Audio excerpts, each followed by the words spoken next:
ए जीजा काहे मोला ना रायपुर कवर्धा की डीजे सर्वनर बाबू बाबू कारी कारी कहथे ते कारी हज त कारी कथे। हाँ अगर ते गोरी होते ना एक ट्यूबलाइट कस तो तोर सब गोरी गोरी कहती वो। ए जीजा काहे का मैं सही में कारी हूँ मगर मैं अभी तुम ताके हंसने का कहथस NPK ते कारी हज मगर माँ कसम बहुत बड़ दिल वाली है चोर।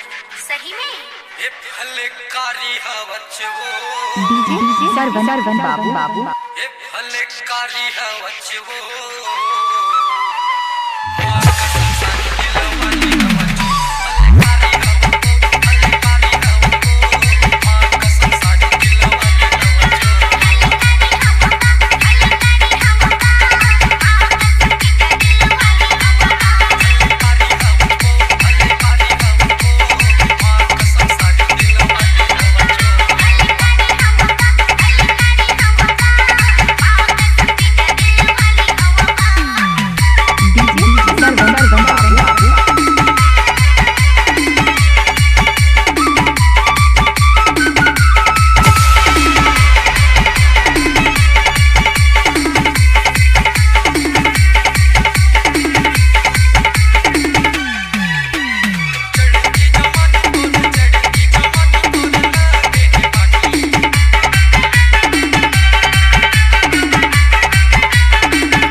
NPK ये भले कारी हवच वो,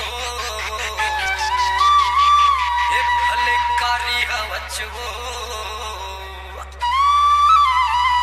माँ कसम सारी दिल वाली हवच भले कारी हवच माँ कसम सारी दिल वाले बाबू बाबू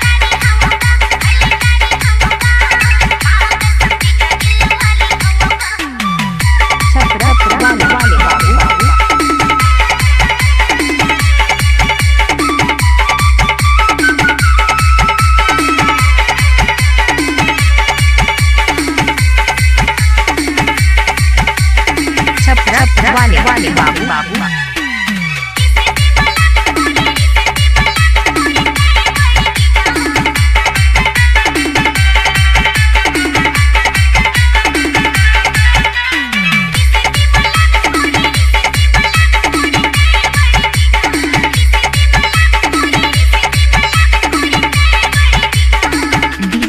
सर्वन बाबू NPK ये भले कारी हवगा डीजे सर्वन बाबू बाबू ये भले कारी हवगा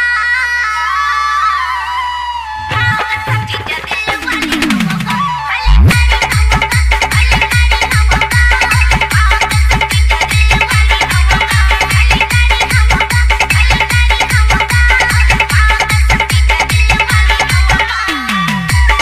नाच नाच वाले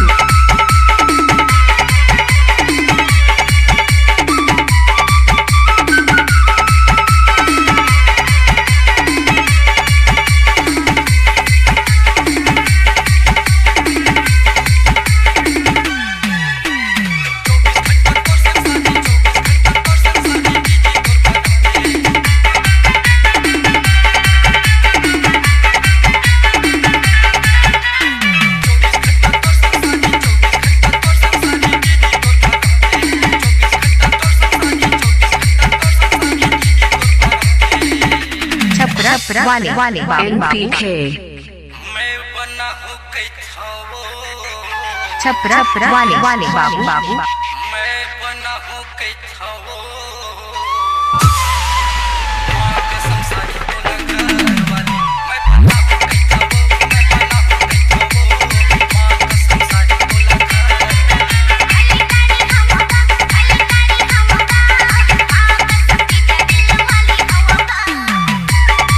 छपरा वाले बाबू बाबू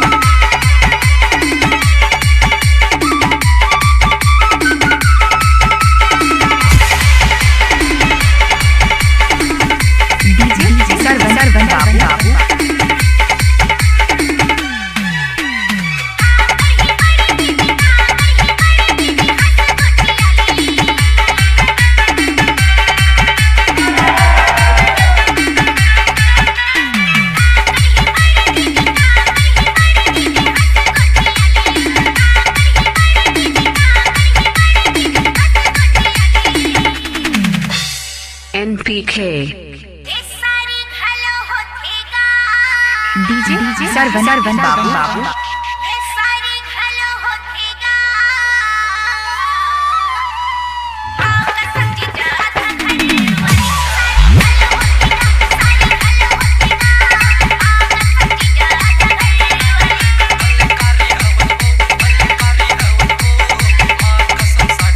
वाली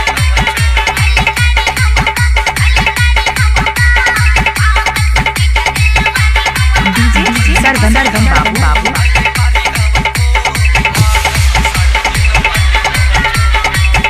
DJ सरवन बाबू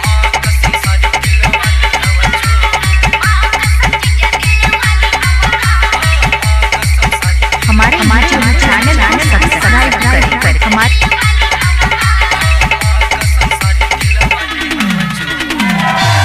NPK